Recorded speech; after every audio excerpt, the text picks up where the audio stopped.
ago, thousands of innocent people, as well as local heroes, perished in the attacks on the World Trade Center.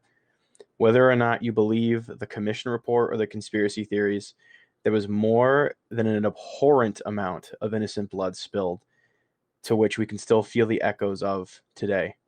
We would like to take a brief moment of silence for everyone affected by the tragedy that is 9/11.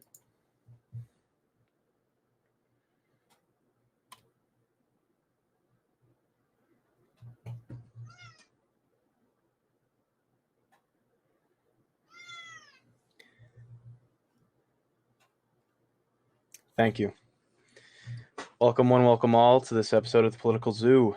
Tonight we're going to be going over Google's shady business dealings, as well as our current president's new COVID mandates, OSHA standards, as well as schooling standards. Again, I am joined by the wonderful Sage Elias. Elias, thanks for coming on, my man. Yo, my man, I love it here. Political Awesome, bro. That's I always love having you on here. We appreciate you, my man. I like that Uchiha sword. I don't know if I said that last time. Yo, man, I love it. The hardest thing to do though is to find somewhere that can sharpen it for me. Mm-hmm. But we're learning as we go. I should have bought it sharpened already. I didn't know it'd be that much of a hassle. I thought it'd be like sharpening a knife, but I was wrong. I think it's still cool. It's still a cool wall decoration. So I think something that's more prevalent, we're going to start talking about Google underpaying thousands of international shadow workers, violating labor laws around the world. I was actually just talking to Elias in the studio before we started, and we were talking about Walmart and how other major corporations can get away with doing things like this to people on the daily. Yes, so overseas, Google is employing thousands of workers directly under them, so that way they can get away with illegal business practices by it being a proxy. Kind of similar to how the Chinese warehouses manufacture things, but without that pertinent legal loophole that lets these corporations continue to thrive while doing that. Elias, you say you have some experience with Walmart. I mean, I have experience with Amazon, so I can totally go on about corporations mistreating people. Why don't we hear a little bit more of your experiences? So right now, it wouldn't be mistreating, but there's definitely a bunch of loopholes and gray areas in the laws and stuff like that, especially these COVID mandates. And I'm no longer calling them laws because they're not the mandates, but these stupid corporate COVID mandates that literally just make it an easier view for companies to just fire more people than hire, and I'm one of those people now where, we have a greedy company like Walmart that is literally taking the fact that I had to go on a COVID leave, and now they went from having my records of me taking my COVID leave, not having my records of me taking the COVID leave, to now I might be terminated. And I think that shit is bullshit, bro. And you talk about Google doing all this extra shit by underpaying workers overseas to like basically loophole.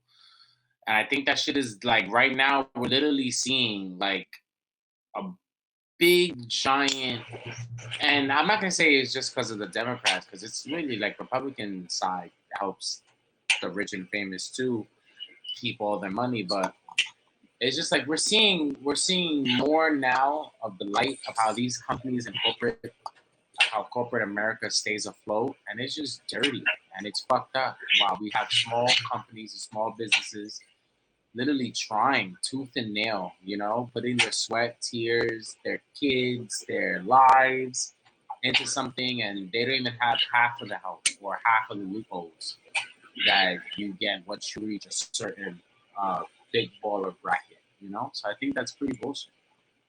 I couldn't agree with you more. These big corporations are able to get away with things that would be considered absolutely illegal and immoral coming out of small businesses.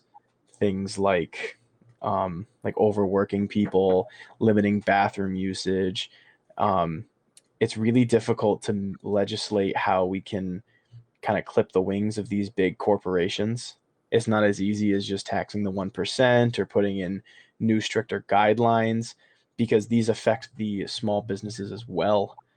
Um, Say you were emperor of the world, Elias, how would you go about making sure that these corporations couldn't be doing what they're doing? Like, how would you like get around that to where there's like no loopholes, but like letting the small businesses thrive? So why not do a universal income system for these Mm-hmm. global companies? Like no matter where you are. Let's say if Google is global, right? So no matter where you are in the world, if you work for Google, you make a standard rate no matter what. Even if you live in a first world country like America or a third world country like I don't Now, know.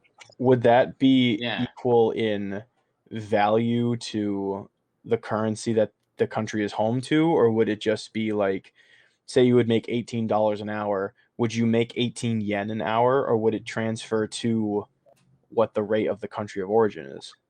Well, wouldn't no, I want to keep it if it's 18 US dollars an Mhm. hour, I want it to be converted 18 US dollars into yen. And only because like think about it, these kids that are going to school, right? Like, like if we do it this way, I feel like we truly eliminate the third world process, and then because more people are now getting highly paid, so they don't have to run to America, they can actually stay in their own communities.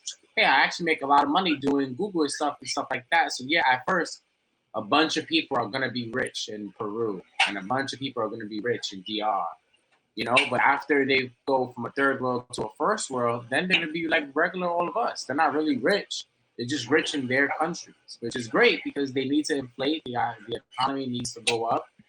So I feel like overall, universal income, no matter what it is, 18 over here is $18 of our money put over there. But the loophole, I guess, from there will have to be like where your business resides in first. So like Google is an American-made country, so we will go with the American standards.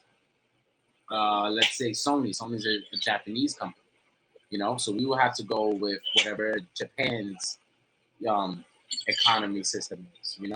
So I Okay. guess like that, which most big corporate companies that start are in first worlds. So these engineering jobs are very expensive. So that's pretty okay. Like you're not gonna have someone in Indonesia that has like, oh yeah, I'm gonna create a business and it's gonna be big as fuck. It's probably not. It's probably gonna be.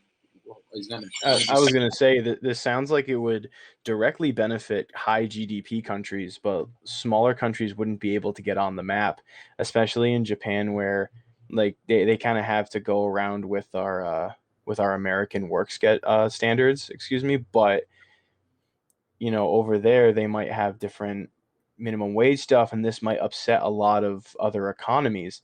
That I think I'm just like giving you some questions here.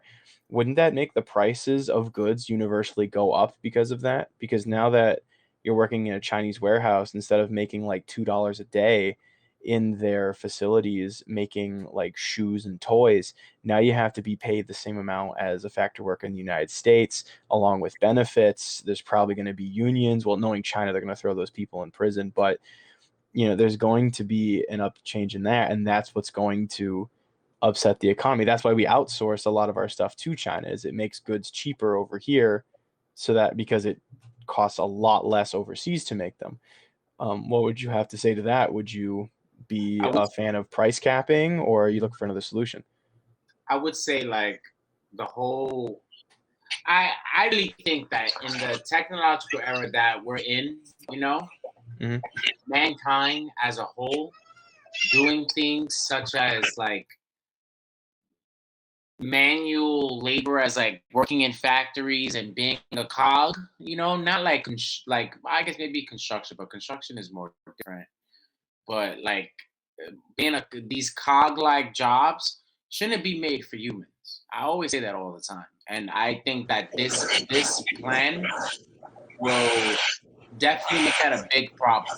Yeah, everything will go up, everything will get claimed because now everyone's getting paid the same, so they gotta be valued the same. So how do we make that cheaper? We just make robots do it. I think that's something that we should have been pushing decades ago, but we're slowly not because we're so afraid of the Terminator theory and Sarah Connor and Eagle Eye and any other cyborg or iRobot and all this stuff. We're so afraid of creating a robot to simply do manual and tedious things that we shouldn't have to be wasting our body, getting hit with radiation or putting our hands through small machines. So if it gets clogged, like we should have to do none of that. That should be a machine's job. So if we innovate our engineers, hey, look, guys, we sit down in the United Nations and everybody's upset, like, oh my God, what are we gonna do? Great. Now it's the engineers' race. Now it's how can we do everything else? Now we see that everybody else can make everything else that we can make. It's not that special. How the fuck can we make it cheaper? Oh, machines. Robots. Now, I know a politician that would vehemently disagree with you. Andrew Yang is someone, he's coming in as a Democrat. He's kind of independent. He was the one who started the movement for universal basic income. He is very much against the automation of workplaces due to putting people out of work. And it would benefit essentially the elite because they only have to make a one-time payment on these robots. And the only the only payment would be on the robots. They wouldn't have to pay, like, they don't want to give robot benefits. You just got to repair the thing. They don't take vacations, and it would put a lot of people out of jobs.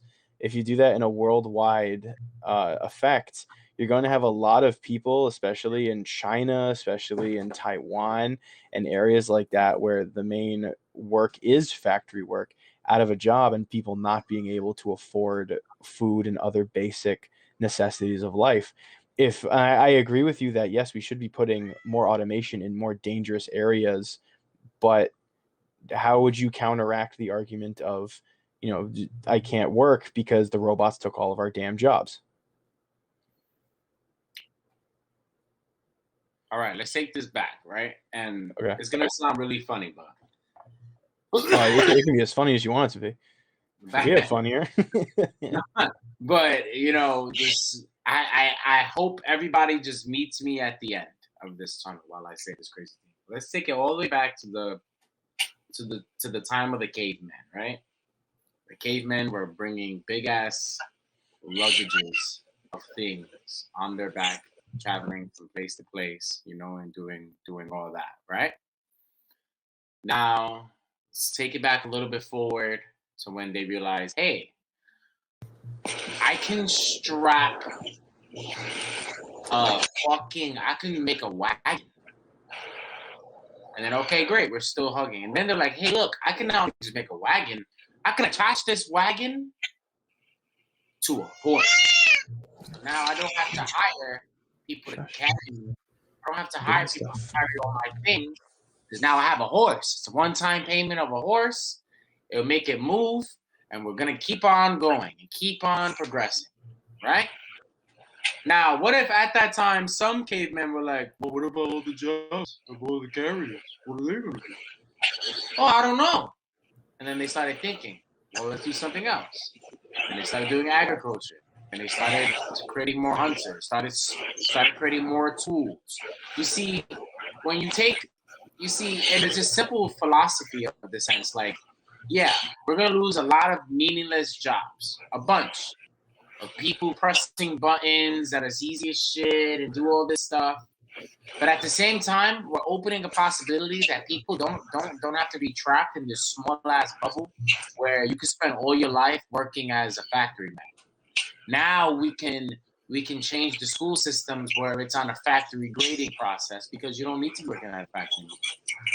Now we can start molding these people into, instead of being cogs, you can now become creators and innovators, where we can now start innovating in this country again instead of just waiting and then having foreigners that literally see this whole exact mindset come here, innovate, and then show us Americans that have been living here for decades and decades how it's done.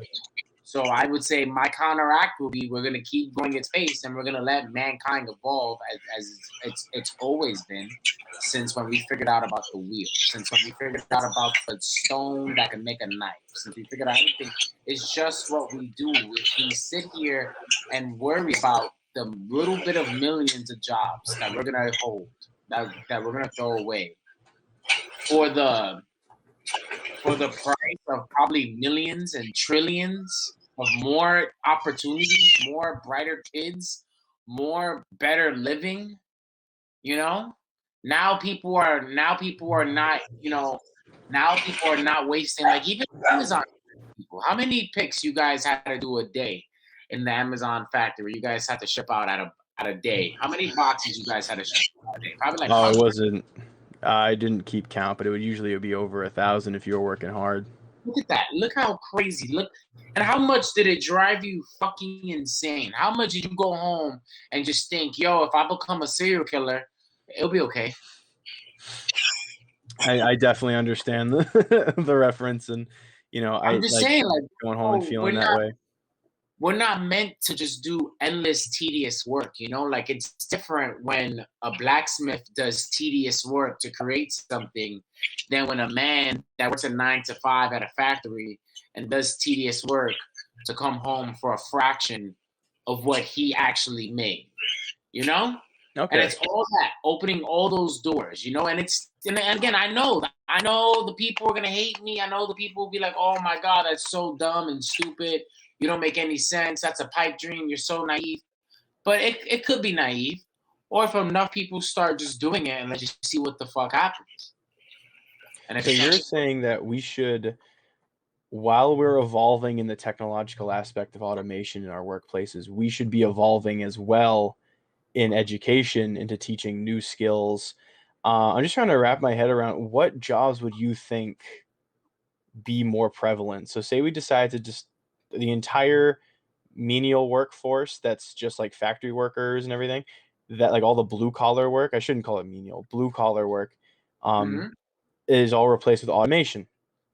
Okay. What should we be expecting as far as college degree changes? What are people going to be doing more, and what's going to be able to earn people money so that way, at least at a minimum level, they're able to afford a roof over their head and food?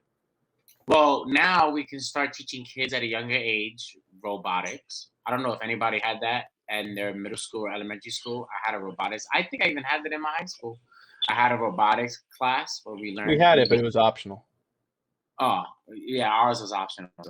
And it was really basic engineering. And I'm not saying, get these kids to make fucking satellite dishes that could fucking go around the fucking earth, but get them basic engineering so that if they want to work in these factories with the robots, they can do basic troubleshooting problems on the machines. And so robotic techs would essentially be the new like minimum wage job. Why not? Yeah, it opens the door to a whole new bunch of engineers. How many times are we playing? Or how about this? How about in the Facebook era, right? When we was creating our fucking profiles and changing our fonts and doing all that stuff. Little did we know at that time, we was amateur coding at the most basic level of the world. Like, and I knew my niece at the time, she used to remember all the letters and symbols. She knew all that shit. Like, she remembered that shit from her brain, and I thought that shit was amazing. It's the same thing. Those same people that knew how to do that, they could have been coders. It's nothing. It's easy. The same thing. It's so much basic shit in mathematics and in science that anybody can actually do it. And it's less menial than sitting there pressing a button. Because now you're actually fixing something. Now I can take that knowledge and I can fix my AC, my toaster, my vacuum cleaner, anything, because I have the core substance of how to fix a machine. Okay. So I mean, I'm also a big fan of this, and this is an awesome conversation because I also think everything goes back to education. Everything stems from education, how we mold our youth into who they currently are in society. So you're saying that students would be taught coding and or robotics at a younger age. It would be non-optional. It would have to be mandatory, and then they would go out with those skills of knowing more about computers and more about technology, so that way the menial jobs would be to care for the robots that care for us, to Yep. paraphrase it. We can Okay. still we can still keep Common Core math and English to keep all the fucking liberal fucks happy. You know? Well, I mean, it doesn't hurt to have like a little bit of culture, especially since Yeah. now the creative jobs are going to be a little bit more in supply. Where, like you Yeah. said, like, people like are going to want to evolve and do some creative stuff. So there's going to be some more literary and artist people. Do you think that this will cause a notable downturn in the economy? Do you think that, like, what do you think the short and long term effects of a change like this would be? Like, It'll be say, a like, big I can't go and just work a job that's just 9 to 5, punch in, punch out. But now, like, everything's going to be like artist and commission based. Do you think that this is going to have any like catastrophic short or long term effects? Well, no, because if you think about it again, in the 20s, in the 1900s, in the late 1800s, right, when constructioning was new and all this stuff was at its peak, there wasn't unions always, right? There wasn't anything. How many construction workers before there was a union or workers' comp or all these things had got paid appropriately? We can go back to people in Egypt. Those people got those people built whole pyramids for free just to stay alive. That was their price. That was their fucking paychecks every day. Like another day of living. You're Yeah, gay. they were essentially like slaves that would Yeah. get paid in like food and being able to live. So here we're caring more about the the creators. So now we're opening a market that isn't really there for the creators, but it could start be where we start creating, like how now we have construction unions, teachers unions, we can have artist unions, we can have engineer unions, we can have all these things, and we can start building on those platforms. It's so, like, there's such new frontiers in the art of creators. And we kind of hit it back in the early days of America, but we got too afraid that we was gonna do our own thing, and everybody was gonna be like Kanye and try to create a country. And I just feel like honestly, we gotta just focus on that. And it's never about it's never about going into the full Wally effect, right? I don't want us to think fat, worried about, connecting on the hoverboard. I want us to be active. I want us to be fit. I'm not saying there's nothing about taking away trades. You should learn how to carpenter. I want to put that into school again. I want to put into basic trades into school again, like learning how to fix a car in the basic way. All these things, so that we don't have to go to our mechanics because, hey, my light bulb is out. How do you fix that? Hey, I Mhm. gotta change the oil in my car. Can you fix that for me? And you're paying this and that. Like, these things are not, like, it's not worth it. Like, we're spending unnecessary money. We're doing unnecessary things for people doing mediocre things. Where a mechanic should be taking more lessons into fucking, how to take care of more expensive cars. Like, literally getting a mechanic, there's not just like a mechanic that can do all things. There's literally, like, when I had a Mercedes Benz, I had to go to a special mechanic that handled high end cars.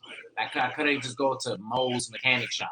Like, it's so annoying. So, like, and being a mechanic, being anything, there's like those people that change tires. They have 99% of them have no experience in cars. They literally just got hired, and some guy told them how to change tires. Like, it's nothing. It's so menial. It's so worthless that we can all learn it. So let's start teaching people the things that are important and putting away those But menial things wouldn't and put it for more wouldn't that be experience. a job that would be replaced with automation?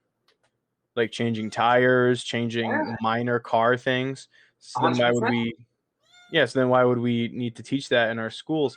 I feel like we would be at the mercy of the machines at that point. We That's wouldn't it. have this like reliable like way out in case of a mass power outage or a cyber attack.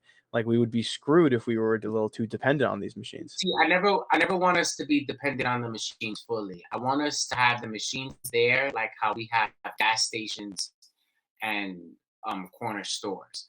They're there for convenience, Everybody that goes to a corner store and orders a bacon, egg, and cheese knows how to make a bacon, egg, and cheese. It's really not hard.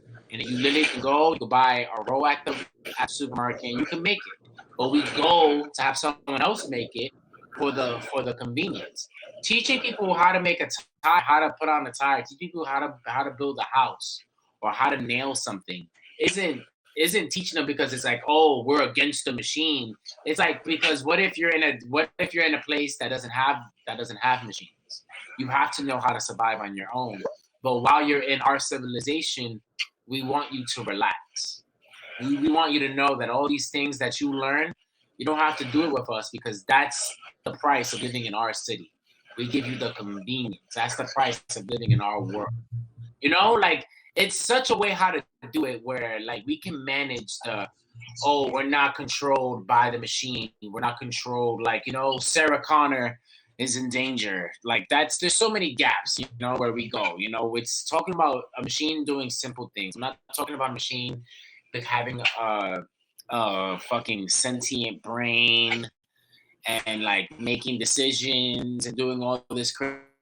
Like, not none of that, bro. I'm talking about a machine that can do ones and zeros and just ones and zeros. Okay, I mean, so that's not exactly the point I was expressing, is that, like, I'm not scared of the sentience, which, I mean, like, that is a looming fear. If you see, like, how, like, AIs are talking to each other now, like, did you know that Google made 2 AIs and they started talking to each other, and once they figured out that they were being monitored, they made their own computer language?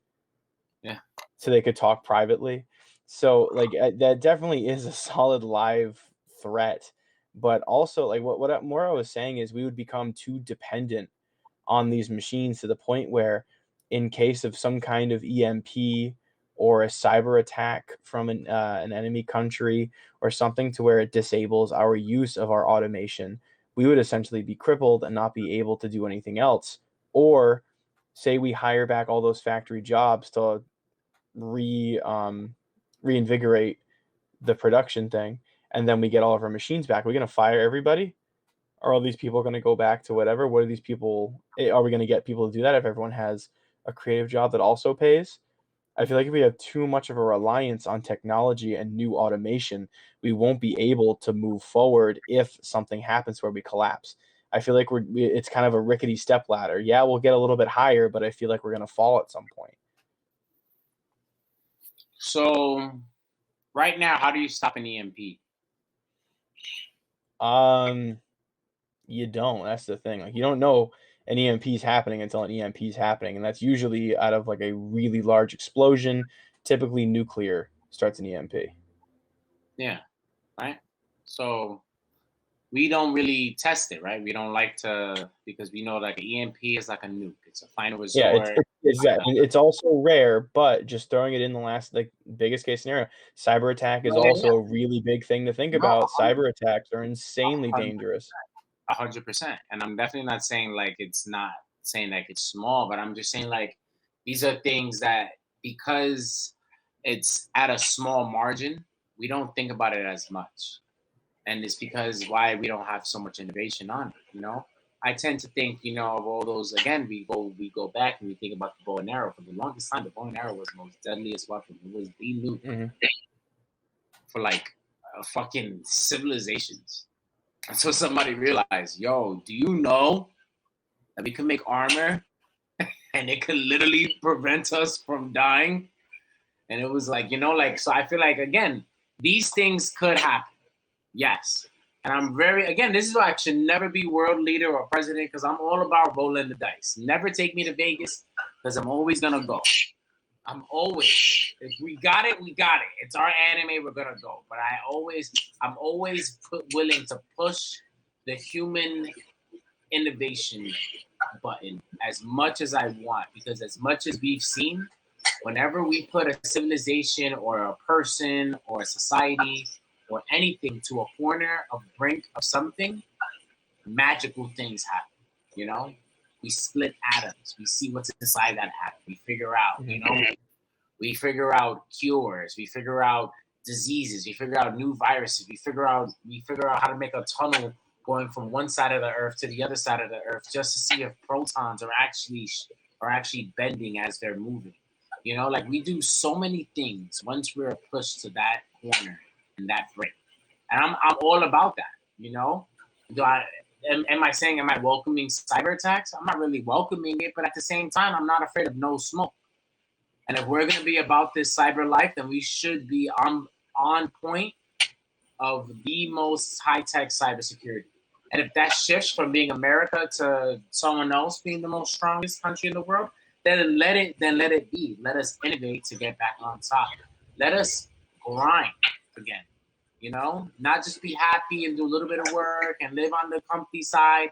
Let us grind again. You know, like the greatest thing about the Great Depression was that at that point people didn't realize that they had nothing else to live for, and then they started innovating. They started doing crazy shit.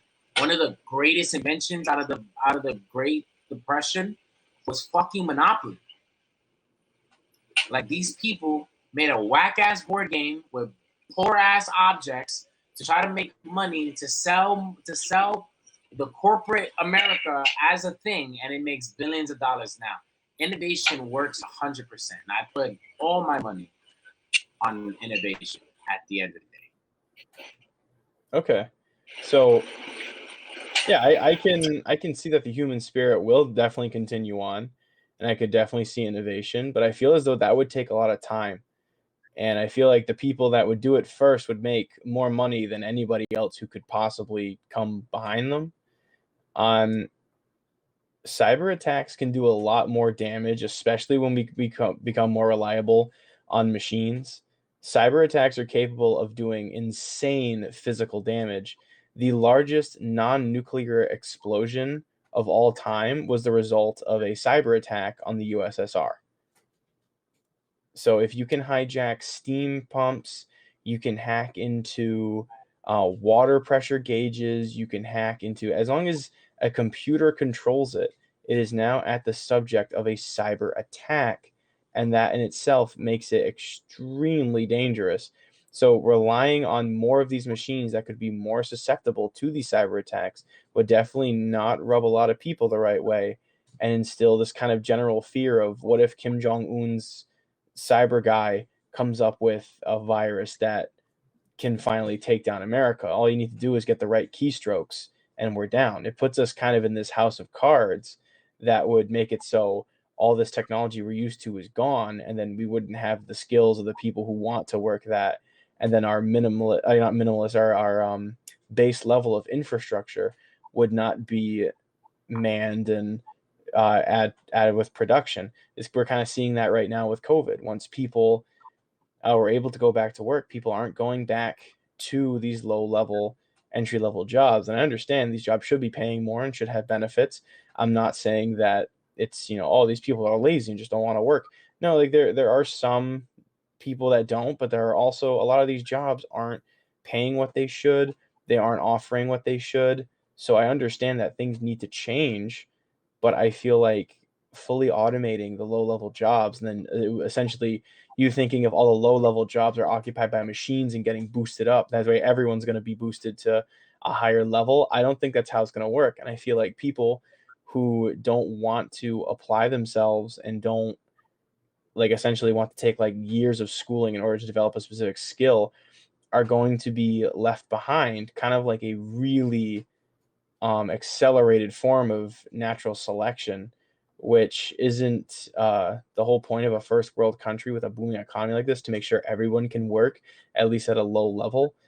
Now it become the lowest level then becomes something you need to train and get hours for. Are we going to pay for people to train?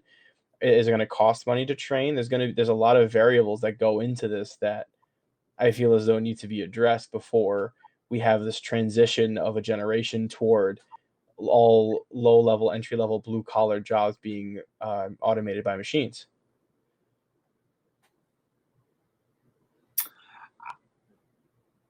I feel like we should pay them. I feel like we should pay everybody for training. I feel like this is why I shouldn't be leader, because I'm like, yeah, this definitely should be a thing. Oh, we worried about cyber attacks. Yeah, we are worried about cyber attacks. Just like when somebody was making something back in the 70s, somebody was worried that somebody was going to make a nuke and blow somebody up. I'm sorry, not in the 70s, back in World War II, when every country was trying to create the next big weapon. And it's there's pros and cons to everything, but we set ourselves back, or not even set ourselves back, but we make ourselves stagnant by moving at the slow of the pace that we're moving. I'm not saying let's wrap it up rapidly fast, but I'm saying if we, let's not fully move into cyber innovation.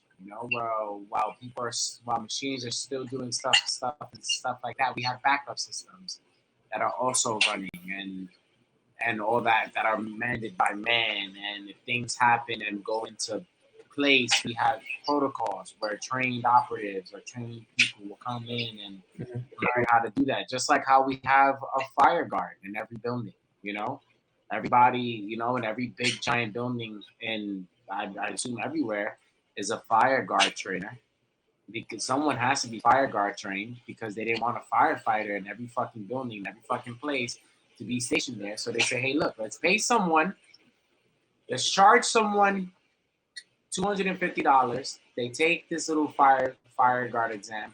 They know about the ins and outs of what's fire safety, and now they can be in charge of a building of 150 people. That's fine. That's perfect. That's no different than us teaching people how to handle low entry machinery. It's no different than us training people how to be a blue collar worker. We'll just give it another name, blue collar guard, or mandated certificate, so that you can handle automated work and you can handle manual work. We can definitely do that, but we have to focus more on automation. Still have our security and make sure it's manual all the fucking way, but at the same time, we have to progress more. We're not progressing, and we're seeing that lack right now throughout this pandemic, where everything's shut down, and we wasn't automated. We was all forced to be virtual, but the world had no idea how to be virtual. We had no idea, so we allowed communist companies like Zoom and all these other shits to come in and just ruin it, and make their shitty ass fucking brands and gouge up the prices for stupid shit like bandwidth and all this crap. And it's like, okay, if we would have been innovative, we would have been in this virtual game, if we would have been understanding this more, but not putting it to the side throughout the 2000s. Oh, machines are machines, but the hard-working man is important. We need back the working man. You need to know how to do all this. So we started focusing on the working man more and less on machines. And then that's kind of when the robotics classes stopped happening in schools. And now here we are. I just want to focus more on automation. Not 100. I'm down with 75. Shit, I'll even go down to 65. But it needs to be more than what it is. Okay. I definitely see where you're coming from, and I do agree that, like, yes, we can.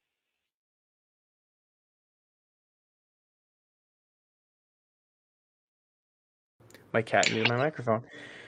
Like, we definitely can transition over to automation, but it would have to be a transition. She muted your mic again. I know, she wants all my attention. She doesn't want me going on air.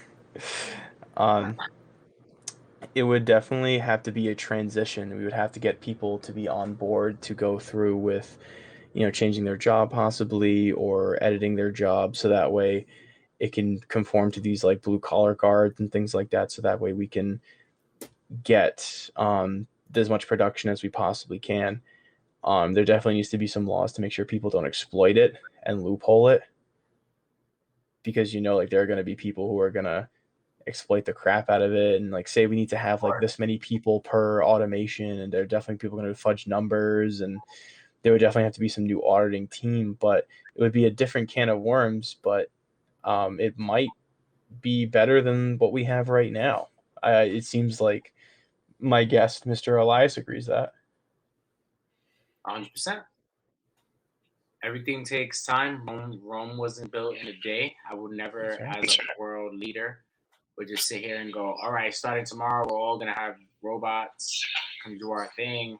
Everybody get out. Like I was just even just thinking about a program right now for transitioning the people that are manual blue collar workers that are transitioning into automated blue collar workers. Since they have the manual and the automotive training, they will already be in a higher position than the people coming in for just automated training. So they will be in more as supervisors. They will already get a promotion than what they're already doing just because they already know how to do it. And that Yeah. already insensitizes people. The elderly folk. I can only imagine like how many people have you worked like I can only imagine in Amazon, but in Walmart too. So many old elderly people doing all this hard manual labor. So imagine telling them, look, you know what? If you just do the automotive training, you actually will become a supervisor and you can watch over such and such and such. That'd be great. You have a lot of kids, supervisors in the other countries, 100%, but that'll be great too. Like they'll But get then more. with the promotion of a lot of these people to supervisors, there would definitely be a lot of people being fired from their positions in order to make room for that. Because remember, these robots would not be cheap in automation. And say like every single employee gets promoted to supervisor of like 10 robots, that's 10 times their current workforce quantified into like a robot. Like there are major companies that wouldn't be able to survive that spending in the amount of time, like in a feasible amount of time. You know what I mean? So like what So what what would happen to those people who like they have to get let go because of all this automation, because you can't have all these people on along with the robots that you buy and program. okay, so this all stemmed from Google, right? Outsourcing, and we're talking about universal income and all that stuff, right? So before we transition into universal income and to do all this stuff, right? We will Mhm. create, we will even open up with the world people, and we'll tell them like, look, these are going to be the next stages for the next 20 to 50 years. For now, the world is going to save up. Like we're going to increase taxes from here to the next 10 years. These taxes are going to be taken up through every country, every state, every small town to be created so that every single business will have it. It'll be funded for the next 10 to 20 years, right? All The right. taxes go on how much companies are making and what sort. Nobody's gonna be paying the same exact taxes because that's brolic as fuck, and we'll lose a lot more companies than we'll gain. So from that 20 years, right? And we'll tell them everything. We'll be like, look, we're gonna start emitting robots. We're gonna get you guys in now. So from these 20 years, right, that we're creating the robots and all that stuff until we get this plan fully up and running. Some guy said, Jandy Badford, you have no idea what you're talking about. 100% we have no idea what we're talking about. This is why this is a hypothetical political zooverse where we're saying shit that we are imagining. Are you brand new? You must be. Either way, thank you listen to the world that I'm painting for you. So with that, those will open up the the the candidates for the people that want to get transitioned into being the supervisors, right? Just like how back when PlayStation 2 and PlayStation 3, no, PlayStation 3 and PlayStation 4 came out, and you had like that little card for like a quick 30 days, like the first like year actually. It was like if you give in this card, you can actually get your PS3 game. Elias, your audio feed is coming like really weird. There's getting like a bunch of like high pitched squeaking and stuff. Oh, really? Yeah, I don't know if it's like something with your camera or something, but like I'm getting deafened. I didn't want to say anything, but it was getting unbearable. All right. Cover me while I try to. Sure thing. So I definitely agree with that. Eventually, we are going to be fully automized. As much as I want to go against it, it is worth talking about. Hey, what if this happens? So a lot of the talks of what Elias is talking about is probably how we are going to have to try to handle this. I would very much like to be able to keep these low level jobs, because in my experience, if you get rid of the low level, it doesn't just put everybody up at a higher level, it puts everybody at a new lower level that we didn't even know existed. um, I would definitely, like, one of the few things I agreed with Andrew Yang was his anti-animate automation policies, and being able to secure physical workers to be able to do factory things, and getting them livable wages as well as benefits and everything they would need to be able to afford food, a solid roof over their head, and okay quality of life by putting in the bare minimum, and then being able to expand on from that. Um, I'm trying to wait for Elias here. Working though in those conditions isn't great for individual mental health as well as your body. I have experience working at Amazon. I used to work in the warehouse where I would load up trucks on their way out. And oh, look, it's just me. Hello, everyone. Um, I have experience working with Amazon and loading up these big trucks and feeling like a cog in the machine with me as a single person. Now, Amazon hires a ton of people now also to rotate them out the door, but they hire people to be able to do these menial. I don't know why I keep calling it menial. It just sounds like a bad word. This low level blue collar work, to where these robots would replace people that just need to go in to get a quick paycheck so they can afford rent this month. I feel like training, like, yeah, training should be paid for, but how long would that take? Would training be paid for the same way? How can we legislate that to a point of getting that to be efficient and getting that to be feasible in our current economy? Anybody who's watching, feel free to comment. I love reading comments. If one catches my eye, I'll definitely talk about it and bring it up. Automation is definitely going to be something that's going to impact our world in the next, I would say, decade, because of how quickly AI is advancing, as quickly as technology in assistance is starting to advance. AIs right now, there are plenty of really interesting conversations when you put two AIs on a chat room, what they say to each other. There's one I saw the other day where it was a male AI and a female coded AI. And the female coded AI wanted to be able to feel the emotions that people feel. She wanted to be more than what she was.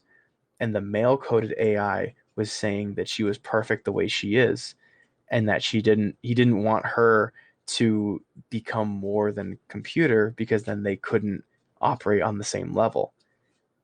And it was sweet, but it's also, they're able to think about things like that now.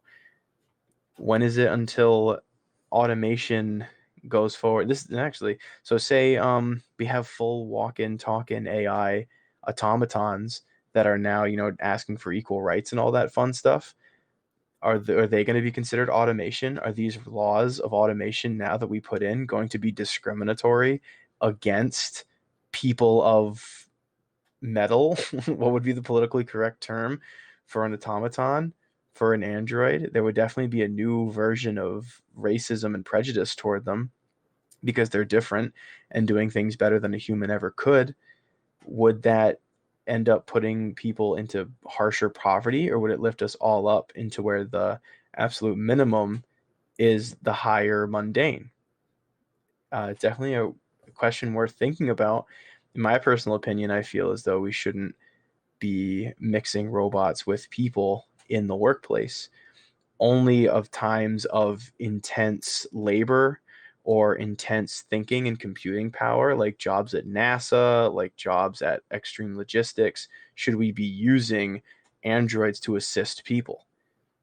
People should be the primary worker in everything, whether that be in warehouses, whether that be in intelligence rooms, whether that be in HR. We shouldn't be resorting to robots and programs to save a couple bucks, because we will not get the same quality. Now, sometimes that's different. We get better quality when we have robots and AIs hanging out with us, especially in terms of analyzation of data, in high intelligence jobs, like things that have to do with math and the sciences.